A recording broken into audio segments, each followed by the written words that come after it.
نکاح کیا ہے؟ نکاح ایک عبادت ہے۔ نکاح سنت عبادت کے لیے کہتے ہیں، یعنی کہ اگر گناہ پر کنٹرول کرنا ہے تو پھر نکاح آسان کرنا پڑے گا۔ حضرت سیدہ فاطمہ رضی اللہ تعالیٰ عنہ کا جو نکاح تھا وہ کیسے ہوا تھا؟ حضور کی بیٹی کے نکاح کے لیے بڑے سے بڑے رشتے آئے، بڑے سے بڑے امیر اپنے رشتے لے کر کے آتے تھے، لیکن حضور کہہ دیتے تھے کہ مجھے وحی کا انتظار ہے، مجھے اللہ کے حکم کا انتظار ہے، سب سے منع فرما دیا کرتے تھے۔ حضرت ابوبکر آئے، آپ نے فرمایا مجھے وحی کا انتظار ہے۔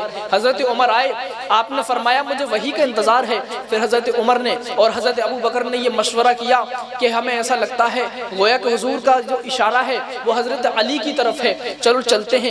وہ جو حضرت علی کو تلاش کرنے کے لیے نکلے تو وہ کسی انصاری باغ کے اندر اپنے اونٹوں کو یا ایک اونٹ کو پانی پلانے کے لیے گئے ہوئے تھے، تو انہوں نے جا کر کے عرض کیا کہ علی آپ جو ہے سیدہ فاطمہ کا رشتہ آقا سے کیوں نہیں مانگتے ہیں؟ آپ جا کر کے مانگیں۔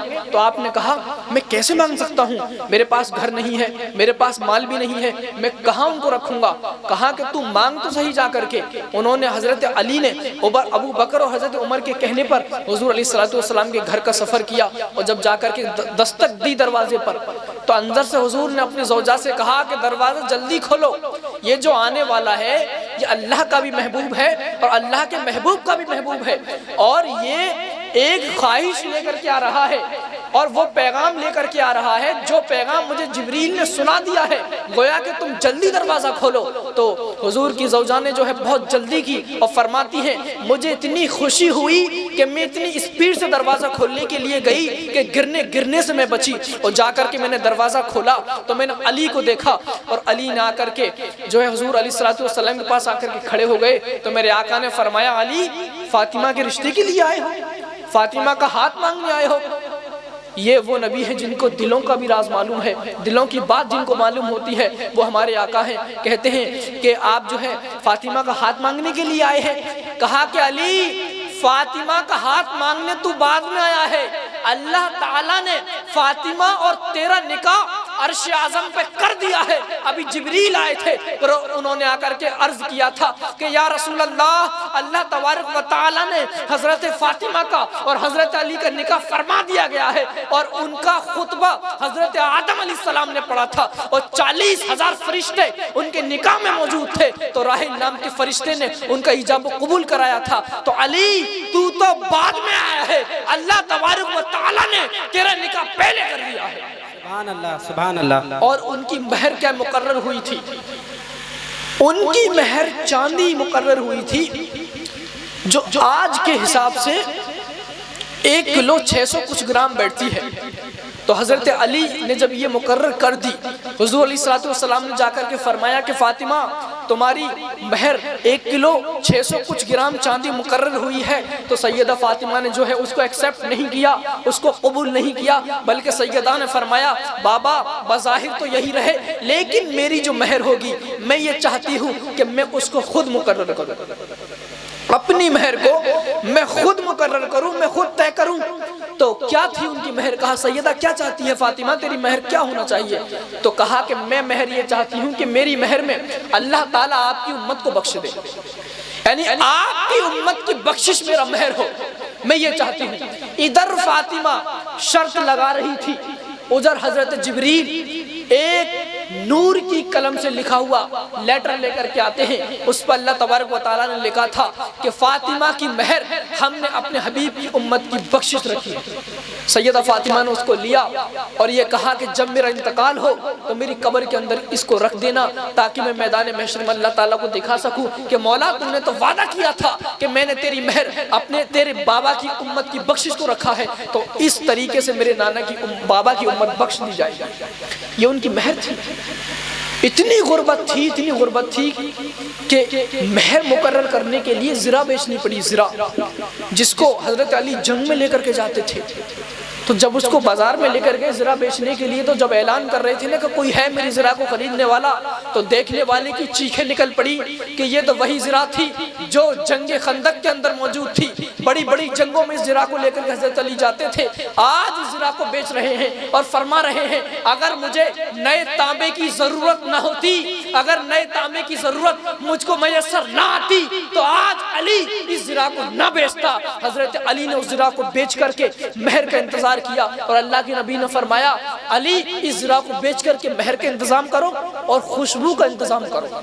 اسلام کے اندر خوشبو کو بہت ترجیح دی گئی ہے، خوشبو کا انتظام کرو اور مہر کا انتظام کرو، اور سب کو دعوت دے دو، خبر کر دو کہ ہمارا نکاح ہونے والا ہے۔ اس ٹھاٹ سے سیدہ کا نکاح ہوا، اور جب نکاح ہو گیا تو کس طریقے سے شوہر کے ساتھ رہی، حضرت علی کے ساتھ کس طریقے سے رہی کہ ایک مرتبہ کسی بات پہ انبن ہو گئی تو سیدہ فاطمہ اپنے گھر سے آ گئی اور آ کر کے دستک دی دروازے پہ، اپنے بابا کے گھر پہ آئیں، اور اندر سے آواز آئی، کون؟ سخت لہجے میں آواز آئی، کہا بابا سیدہ آپ کی بیٹی۔ کہا کون سیدہ میری بیٹی؟ کہا فاطمہ۔ کہا کہ کون فاطمہ؟ کہ بابا آپ کی بیٹی فاطمہ۔ فرمایا کون میری بیٹی فاطمہ؟ فرمایا فاطمہ اگر تو آج اپنے شوہر سے ناراض ہو کر کے آئی ہے تو آج میرا دروازہ تیرے لیے نہیں کھلے گا، اور سن لے آج تیرا اسی حالت میں انتقال ہو گیا تو کل میدان محشر میں بھی تیرا بابا تجھ سے ملاقات نہیں کرے گا، جا پہلے اپنے شوہر کو منا لے پھر میرے پاس آنا۔ تو حضرت فاطمہ رضی اللہ تعالی عنہا اپنے گھر گئی اور حضرت علی کے قدموں میں اپنے دوپٹے کو رکھ دیا اور کہا کہ میرے خاوند مجھے معاف فرما دے، مجھ سے غلطی ہو گئی، میں ناراض ہو کر کے آپ سے چلی گئی۔ یہ ٹھاٹ باٹ سے یہ زندگی سیدہ فاطمہ کی رہی تھی۔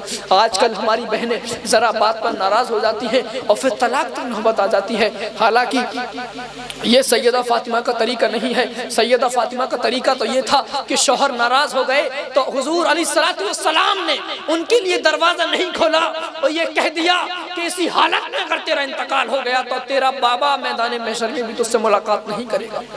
جا کر کے شوہر کو منایا، یہ طریقہ تھا۔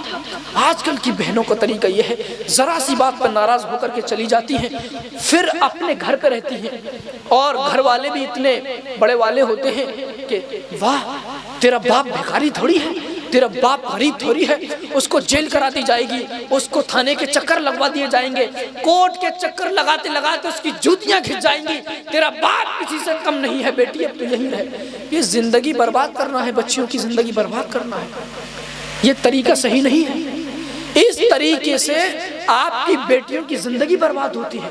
یہ کس طرف آپ جا رہے ہو؟ نکاح عبادت ہے، نکاح کو رسم کر کے مت کرو، نکاح کو عبادت کر کے کرو۔ جس دور میں زنا کرنا عام ہو گیا ہو اس دور میں نکاح کو آسان کر دو، زنا کرنا مشکل ہو جائے گا۔ اسلام کے اندر راستہ ہے، ایک نکاح کرو، ایک سے پیٹ نہیں بھرتا، دوسرا نکاح کرو، دوسرے سے نکاح نہیں بھرتا، تیسرا کرو، چوتھا کرو، مرد کے لیے، عورت کے لیے نہیں ہے، چونکہ آپ گناہ سے بچو گے۔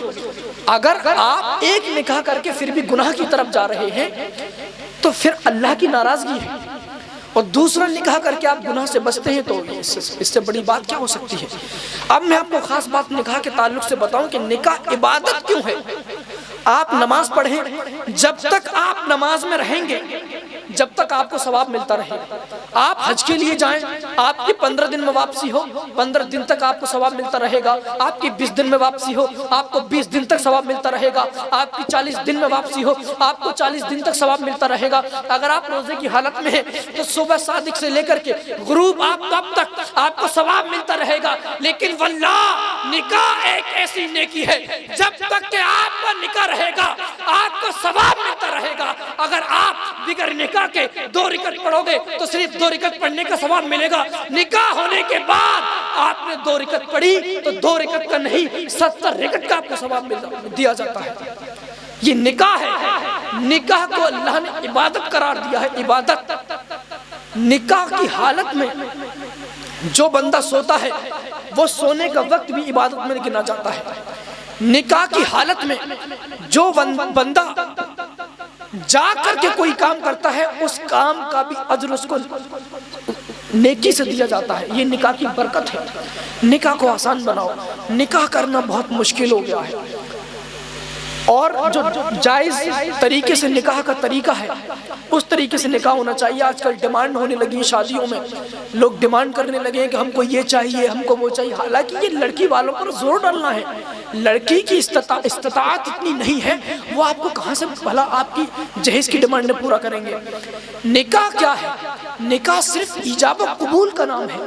نکاح بہت بڑی کانفرنس کرنے کا نام نہیں ہے، نکاح بہت بڑا کھانے کا پروگرام کرنے کا نام نہیں ہے، نکاح رشتہ داروں کو اکٹھا اور جمع کرنے کا نام نہیں ہے، نکاح عبادت کا نام ہے، اور عبادت وہی ہے جس میں اللہ کی رضا ہو۔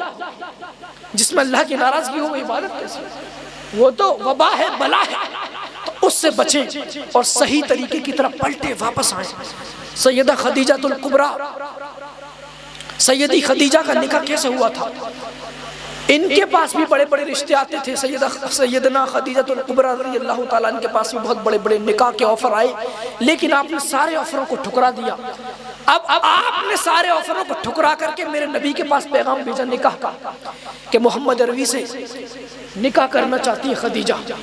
اور نکاح کرنے سے پہلے انہوں نے اپنے ایک خاص غلام میسرہ کو حضور کے ساتھ ملک شام کے سفر پہ بھیجا کہ میسرہ جا اور دیکھ جا کر کے کہ محمد عربی کے عیب کیسے ہیں، ان کی خوبیاں کیا کیا ہیں، ان کے عیب کیا کیا ہیں، تاکہ میں پرکھوں کہ میں ان سے نکاح کر سکتی ہوں یا نہیں کر سکتی۔ تو حضرت خدیجہ الکبریٰ نے اپنے خاص غلام میسرہ کو بھیجا، ملک شام کے سفر پہ بھیجا۔ تو وہ تجارت کے لیے وہاں پہ گئے تھے، تو بہت وقت تک وہاں رہنا پڑتا تھا، لیکن حضور کی برکت سے وہ کم وقت میں زیادہ منافع لے کر کے واپس آ گئے۔ اب خدیجہ چھت سے تک رہی تھی قافلے کو، اور میسرہ نے بھاگ کر کے ان کے پاس پہنچا اور جا کر کے کہا کہ خدیجہ ملکہ، آج ہم جو ہے 10 پٹ منافع زیادہ لے کر کے آئے ہیں۔ کہا کہ 10 پٹ منافع کی فکر نہیں ہے، یہ بتا محمد عربی کے عیب کیسے ہیں، ان کی خوبیاں نہ بولنا، ان کے عیب بتا۔ کہا کہ خدیجہ سن، وہ جب دھول میں چلتے تھے تو دھول سے ان کے کپڑے گندے نہیں ہوتے تھے۔ کہا کہ عیب بتا، عیب کہ ان کے بدن پہ کبھی مکھی نہیں بیٹھتی تھی۔ کہا کہ عیب بتا، عیب کہ جب سارے لوگ درخت کے نیچے آ کر کے بیٹھ جاتے تھے، اور جب محمد آخری میں آتے تو میں نے یہ منظر دیکھا کہ درخت ٹہنیاں پھیلا کر کے ان کے سر پہ سایہ کرتا تھا۔ کہا کہ درخت، عیب بتا، عیب کہ ان کا چہرہ کسی نے بھوک میں دیکھ لیا، اس کی بھوک ختم ہو جاتی تھی۔ کہا کہ میسرہ، عیب بتا، عیب کہ جس نے ان کا چہرہ پیاس میں دیکھ لیا اس کی پیاس ختم ہو جاتی تھی۔ کہا کہ عیب بتا، عیب کہ جب وہ بنجر زمین کے اندر قدم رکھتے تھے تو وہ ہریالی ہو جاتی تھی۔ کہا میسرہ، تو نے میرا نمک کھایا ہے، عیب بتا، عیب۔ تو کہا سیدہ ملکہ، اگر تو میرے ایک ہاتھ پر چاند رکھ دے اور دوسرے ہاتھ پر سورج لا کے رکھ دے اور پھر پوچھ محمد عربی کے عیب کیا ہے، تو میں قسم کھا کے کہوں گا اللہ نے محمد عربی کو بے عیب پیدا کیا ہے۔ سبحان اللہ۔ یہ حضور عیب پر جو فتوہ لگاتے ہیں، حضور پر جو عیبی فتوے لگاتے ہیں، ان کو یہاں سے سبق ملتا ہے کہ میسرہ جس نے عالم بیداری میں حضور کے ساتھ تجارت کی، اس نے حضور کو بے عیب کہا۔ پھر انہوں نے نکاح کا پیغام بھیجا، حالانکہ ان کی ایک کنیز نفیسہ نے راستے میں حضور سے کہا کہ خدیجہ آپ سے نکاح کرنا چاہتی ہے۔ کہا کہ شریفوں کے رشتے راستوں میں طے نہیں ہوتے۔ یہ حضور کا تاریخی جملہ تھا، شریفوں کے رشتے راستوں میں طے نہیں ہوتے۔ اگر میرے رشتے کی بات کرنی ہے تو میرے گھر والوں سے کرو، میرے چچا سے کرو، یہ جائز طریقہ ہے۔ انہوں نے نہیں کہا کالنگ پہ کہ میرا رشتہ تجھ سے ہو گیا، شادی تجھ سے ہی ہونی ہے۔ میسج پہ نہیں کہا کہ شادی تجھ سے ہی ہونی ہے، بلکہ راستے میں کسی نے آ کر کے پیغام دیا تو کہا کہ نہیں، شریفوں کے رشتے سے طے نہیں ہوتے، میرے گھر والوں سے بات کرو، بڑوں سے بات کرو، پھر بات بن سکتی ہے، اور پھر جائز طریقے سے ہمارے حضور کا نکاح ہو۔ یہ نکاح کا طریقہ ہے، نکاح کو آسان بناؤ، نکاح عبادت کر کے کرو، سمجھ کے کرو۔ اب شادیوں میں دیکھو، میرے کانوں تو یہ بھی خبر آئی ہے کہ یہاں شام کو ڈی جے کی پارٹی ہوگی، یہ بھی میرے سننے تک آیا ہے۔ اب آپ کو بتاؤں کہ گانے کی بلا کیا ہے۔ جب یہاں پر ہماری خالہ کے گھر پہ پروگرام کے بعد گانوں کی محفل ہوگی تو فرشتے کس طریقے سے پھر اس محفل کو دیکھیں گے۔ جو فرشتے آج اس وقت میں حضور کی محفل میں شرکت فرما رہے ہیں، وہ گانوں کی محفل میں آ کر کے کیا سوچیں گے؟ بھائی دوپہر میں تو اللہ رسول کا ذکر ہو رہا تھا، رات میں کیا ناچ گانے ہو رہے ہیں یہاں پر۔ ام المومنین ہماری روحانی ماں اما عائشہ کہ کانوں میں گھنگرو کی آواز آئی، گھنگرو کی۔ کوئی کسان اپنے جانور کے پاؤں میں گھنگرو باندھ کے لا رہا تھا، جو کسانوں کا طریقہ ہوتا ہے۔ بیل کے پاؤں میں گھنگرو بندھا ہوا تھا، تو اماں عائشہ کے کانوں میں اس گھنگرو کی آواز آئی، تو انہوں نے کہا اپنی قریش سے کہ اس سے کہے کہ گھنگرو کھول دے، مجھ کو گھنگرو کی آواز پسند نہیں ہے، کیونکہ میرے آقا کو یہ آواز پسند نہیں۔ تو اس کسان نے کہا کہ جانور کے پیر میں گھنگرو ہے، جانور کے پیر میں گھنگرو باندھنے سے ہوتا کیا ہے؟ تو اماں عائشہ نے کہا جانور کے پاؤں میں گھنگرو ہے، اس سے مطلب نہیں ہے، مجھ کو تو مطلب اس سے ہے کہ گھنگرو کی آواز کو میرے نبی نے ناپسند فرمایا ہے، مجھ کو اس بات سے مطلب ہے۔ اور آج دیکھیں گانوں کی محفل، ڈھول تاسوں کی محفل، گھروں میں جو شادیاں ہوتی ہیں، رات میں گیت ہو رہے ہیں، ان میں بھی ڈھول چل رہا ہے، حالانکہ شرعی حیثیت اس کی کچھ نہیں ہے، ہلدی کی بھی حیثیت نہیں ہے، لیکن یہ رسم ہے جو کہ پہلے ہندوستان میں کافر کرتے تھے، آج وہ مسلمانوں نے بھی کر لی، سب کے گھروں میں ہو رہی ہیں، ہمارے گھروں میں بھی ہو رہی ہیں۔ اللہ تعالی ہم سب کو ان سے باز آنے کی توفیق عطا فرمائے اور صحیح طریقے پر عمل کرنے کی توفیق عطا فرمائے۔ میں آخری بات کہہ کر کے آپ کے سامنے سے رخصت ہو جاؤں گا، جو کہ ان کی خواہش ہے کہ نماز کے تعلق سے کچھ گفتگو ہو جائے کہ غوث پاک نماز کو کیا ترجیح دیتے تھے، ہمارے غوث اعظم جو پیر پیرا میر میرا شیخ عبد القادر جیلانی ہیں، جن کی گردن پر تمام اولیاء کا قدم ہے، میں نے غلط کہہ دیا، جن کا قدم ہر اولیاء کی گردن پر ہے، وہ غوث اعظم جس کی شان کے ڈنکے شب معراج میں بج رہے تھے، وہ غوث اعظم جو ماں کے پیٹ سے 14 پاروں کے حافظ ہو کر کے پیدا ہوئے، وہ غوث اعظم جو کہ زمین کے اوپر جب تشریف لائے تو جنات، انسان، فرشتے سب پر ان کی حکومت چلا کرتی تھی۔ وہ نماز کو کیا ترجیح دیا کرتے تھے؟ ان سے پوچھا کہ غوث پاک اگر سامنے سے ایک گندگی میں بھرا ہوا کتا آ رہا ہے اور ایک طرف سے بے نمازی آ رہا ہے، اب ہم جو ہے اس راستے سے گزر رہے ہیں، تو ہم ایک بے نمازی کی طرف بچے یا کتے کی طرف بچے جس میں گندگی لگی ہوئی ہے؟ تو انہوں نے فرمایا، غوث پاک نے فرمایا کہ ایک کتے کی طرف بچ جانا، اس بے نمازی کی طرف نہ بچنا، کیونکہ جو گندگی کتے کی بدن پہ لگی ہوئی ہے وہ چلو بھر پانی سے دور ہو سکتی ہے، لیکن جو نحوست ایک بے نمازی کی وجود کی تمہارے بدن پر پڑ گئی تو 7 سمندروں کا پانی بھی اس کو دور نہیں کر سکتا۔ بے شک، سبحان اللہ۔ یہ بے نمازی سے نفرت ہے۔ آج ہماری ہفتوں کی نمازیں غائب ہیں، پھر بھی ہم بہت بڑے محدث بنے ہوئے ہیں، بہت بڑے دیندار بنے ہوئے ہیں، اللہ کے ولی بنے ہوئے ہیں۔ جس نے 5 وقت کی نماز پڑھ لی وہ ولی سے کم سمجھتا ہی نہیں اپنے آپ کو۔ اور ہماری بہنیں بیچاری، دیکھو برا نہ ماننا، سامنے بیٹھی ہیں تو کہہ دیتا ہوں کہ ہفتوں کی نماز غائب ہے، لیکن 10 بیویوں کی کہانی آئی، غسل کریں گی، وضو کریں گی اور پورا نقاب یوں اچھے سے خوشبو لگا کے اگربتی لگا کے بیٹھیں گی کہ اب یہ بیچاری حج کرنے کے لیے جا رہی ہیں، حج کر کے آئیں گے۔ حالانکہ 10 بیوی کی اہمیت کچھ نہیں اسلام کے اندر، لیکن وہ ایک طریقے سے کیا ہے کہ اپنے جی کو بہلانا ہے اور کچھ نہیں ہے۔ اسلام کے اندر تو 10 بیویوں کہانی ہم نے بھی پڑھی، لیکن بھیا ہمیں حل اس میں کچھ نہیں ملا۔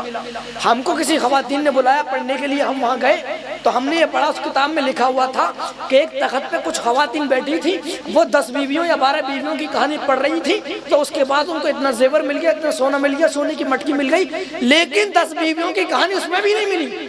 اس میں بھی یہ لکھا ہوا تھا کہ کچھ عورتیں بیٹھ کر 10 بیویوں کی کہانی پڑھ رہی تھی، تو 10 بیویوں کی کہانی ہے کیا، ہمیں یہ تو بتاؤ۔ اس میں یہ لکھا ہی ہوا نہیں ہے کہ 10 بیویوں کی کہانی ہے کیا، ایک بس مشکلہ بنا رکھا ہے خامخواہ کا۔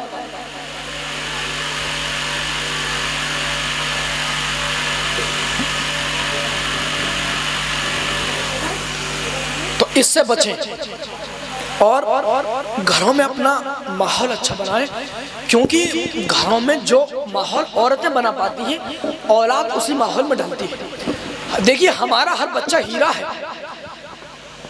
میرے قائد حضور سیدی امان ملت فرماتے ہیں کہ آپ کا ہر بچہ، پیدا ہونے والا بچہ آپ کا ہیرا ہے، آپ کو اسے تراشنا ہے، آپ اس بچے کو تراشیں وہ ہیرا بنے گا، اور پھر یا تو اس کو آپ دنیاوی فیلڈ میں ڈالیں یا دینی فیلڈ میں ڈالیں، پھر اس میں دل و جان سے ڈالیں تاکہ اس کو کامیابی اچھی والی مل سکے۔ آپ اس کو انجینئر بنائیں، ڈاکٹر بنائیں، یا پھر جو ہے عالم دین بنائیں، حافظ قرآن بنائیں، بڑا ڈاکٹر بنائیں، جو بھی بنائیں ایک فیلڈ میں ڈالیں، لیکن اچھے طریقے سے ڈالیں، اچھی محنت اس سے کروائیں۔ تو عرض یہ کر رہا تھا نکاح کے تعلق سے، اب بیوی پر حکم اور شوہر کے جو ہے وہ حقوق کیا کیا ہے۔ کہ اسلام کے اندر یہ فرمایا گیا ہے کہ اگر اللہ کے علاوہ سجدہ کرنا کسی کے لیے جائز ہوتا تو اللہ بیویوں کو حکم دیتا کہ وہ اپنے شوہر کے لیے سجدہ کرے. یہ بیویوں کے لیے حکم ہے. تو شوہر کتنی شان والا ہوگا کہ سجدے کا حکم اس کے لیے آتا. اللہ کے بعد کسی کے لیے جائز ہوتا تو وہ بیوی کے لیے جائز کر دیا جاتا کہ بیویاں اپنے شوہر کے لیے سجدہ کریں. یہ شوہر کا مقام ہے اسلام کے اندر. شوہر کی اجازت کے بغیر بیوی گھر سے باہر بھی نہیں جا سکتی. یہ شوہر کے حقوق ہیں بیوی کے اوپر. اب ذرا سی بات میں ناراض ہو جانا یہ حقوق کے خلاف ہے, شوہر کے حقوقوں کے خلاف ہے. یہ ناراض نہیں ہونا چاہیے ہر بات پہ. حالانکہ یہاں تک فرمایا گیا ہے کہ اگر آپ کو اپنے گھر سے باہر نکلنا ہے, کہیں جانا ہے, تو اس کی اجازت آپ کو لینی پڑے گی. کیا آپ کو نہیں معلوم سیدہ فاطمہ جب ملنے کے لیے حضرت مریم سے گئی تو اندر سے آواز آئی کہ کون, کہ میں حضور کی بیٹی سیدہ فاطمہ ہوں. کہا کہ میں آپ سے ملنے کے لیے آئی ہوں. کہا کہ میرے شوہر گھر سے باہر ہے, میں آپ سے نہیں مل سکتی جب تک کہ اپنے شوہر سے اجازت نہ لے لوں. آپ کل آنا, میں اپنے شوہر سے اجازت لے لوں گی, پھر آپ سے ملوں گی. تو سیدہ فاطمہ جو ہے دوسرے دن حضرت مریم سے ملنے کے لیے گئی تو اپنے دونوں شہزادوں کو ساتھ لے گئی اور جا کر کے دستک دی. آواز آئی کہ کون, کہ سیدہ فاطمہ آئی ہوں اور اپنے دونوں شہزادوں کے ساتھ آئی ہوں. تو آپ نے فرمایا میں نے اپنے شوہر سے اجازت تو لی تھی لیکن تیرے دونوں بیٹوں کی اجازت نہیں لی تھی, صرف آپ کی اجازت لی تھی. اب آپ کل آنا تو میں جو ہے آپ کے دونوں شہزادوں کی بھی اجازت لے لوں گی, تب آپ سے مل سکتی ہوں. یعنی کہ شوہر کی اجازت کے بغیر ایک خاتون سے بھی نہیں ملا جا رہا ہے, ایک خاتون سے بھی نہیں مل رہی ہے. اور خاتون کوئی عام خاتون نہیں تھی. ارے جس کو یہ کہنے کا حق ہے کہ جنت میرے باپ کی ہے وہ سیدہ فاطمہ تو زہرا کی ذات ہے. جس کے بیٹے جنتی جوانوں کے سردار ہو, جو جنتی عورتوں کی سردار ہو, وہ سیدہ فاطمہ جو سب سے پہلے جنت میں داخل ہوگی, وہ سیدہ کی ذات ہے. انہوں سے بھی منع کیا جا رہا ہے کہ جب تک شوہر سے اجازت نہ لے لوں میں آپ کے دونوں بیٹوں سے بھی نہیں مل سکتی, آپ سے بھی نہیں مل سکتی. اور جب تیسرے دن آئی اور تب ملاقات ہوئی تو دیکھا کہیں ڈنڈا پڑا ہوا ہے, کہیں ٹھنڈا پانی موجود ہے, کہیں گرم پانی دستیاب ہے. پوچھا کہ یہ ساری چیزیں کیوں پڑی ہوئی ہیں, ٹھنڈا پانی کیوں رکھا ہوا ہے, گرم پانی کیوں رکھا ہوا ہے, یہ ڈنڈا کیوں رکھا ہوا ہے. تو آپ نے فرمایا کہ میرے شوہر کو ٹھنڈے پانی کی ضرورت پڑ گئی, اس نے ٹھنڈا پانی مانگا تو میں پیش کرنے میں دیر نہ کر دوں, اس لیے پہلے سے ہی موجود ہے. اگر میرے شوہر کو گرم پانی کی ضرورت میسر آ جائے اور میں پیش کرنے میں دیری نہ کر دوں, اس لیے پہلے ہی سے میں نے رکھ رکھا ہے. اگر میرا شوہر مجھ سے ناراض ہو جائے اور وہ لٹ بجانے کا اس کا دل کرے تو میں پہلے سے ہی موجود کر رکھا ہے, اس کو تکلیف نہ ہو ڈھونڈنے میں. یہ شوہر کا احترام تھا, توقیر تھی, عزت تھی. اسی لیے فرمایا گیا, سیدہ فاطمہ نے پوچھا بابا سب سے پہلے جنت میں کون جائے گا؟ تو فرمایا کہ مردوں میں تو سب سے پہلے تیرا بابا جنت میں جائے گا, تیرے بابا کے سوا اور کون جا سکتا ہے؟ فرمایا جب مردوں میں آپ جائیں گے تو عورتوں میں سب سے پہلے جنت میں کون جائے گا؟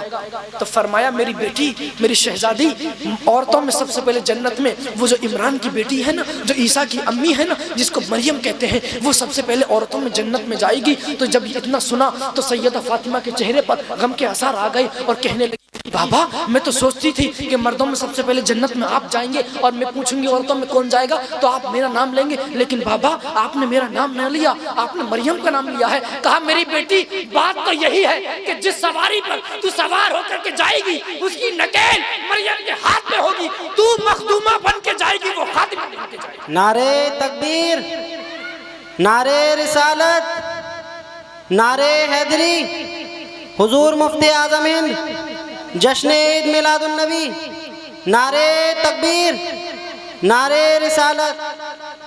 کہا کہ جس اونٹنی پر تو سوار ہو کر کے جائے گی اس کی نکیل مریم کے ہاتھ میں ہوگی, تو مخدومہ بن کے جائے گی, وہ خادمہ بن کے جائے گی. یعنی کہ جو عورت اپنے مرد کا, اپنے شوہر کی, اپنے خاوند کی عزت و توقیر کے لیے اپنی جان تک قربان کر دیتی ہے, اللہ تبارک و تعالیٰ کا نبی اس کو یہ مقام و مرتبہ عطا فرماتا ہے کہ جنت میں سب سے پہلے قدم حضرت مریم کے پڑیں گے عورتوں. سبحان اللہ. یہ شوہر کی عزت کرنے کی وجہ ہے. شوہر کی عزت اسلام کے اندر عورت میں سب سے پہلے فرض ہے، شوہر کی اطاعت سب سے پہلے فرض ہے۔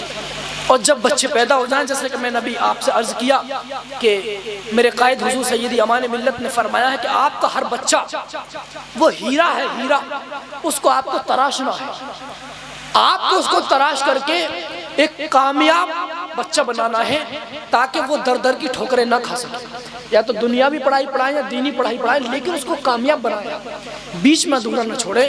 دیکھیے ابھی سرکار بننے والی ہے، کلیئر نہیں ہے کس کی سرکار بنے گی، لیکن مسلمان خامہ خامہ بزی ہے، کانگریس آئے بی جے پی آئے، آپ کو ملنا کچھ نہیں ہے۔ آپ تو اپنی بچوں کی کامیابی پہ فوکس کریں، صرف اپنے بچوں کی کامیابی پہ فوکس کریں، اپنی فیملی بیک گراؤنڈ کو مضبوط کریں اور اپنے بچوں کو پڑھنے لکھنے پر جو ہے رجوع کرائیں۔ آپ کو کسی سے کیا لینا ہے؟ ہر دور میں مسلمان عزت کی نظر سے جب دیکھا جاتا ہے کہ جب ان کے پاس کامیاب مومن بچے پیدا ہوتے ہیں، جب آپ کے پاس میں آپ کے بچے کامیاب ہوں گے تو آپ ہمیشہ ہر دور میں عزت کی نظر سے دیکھے جاؤ گے، پھر کسی کی گورنمنٹ بنے آپ کو اس سے فرق نہیں پڑنے والا۔ لیکن بچہ کامیاب کب ہوگا؟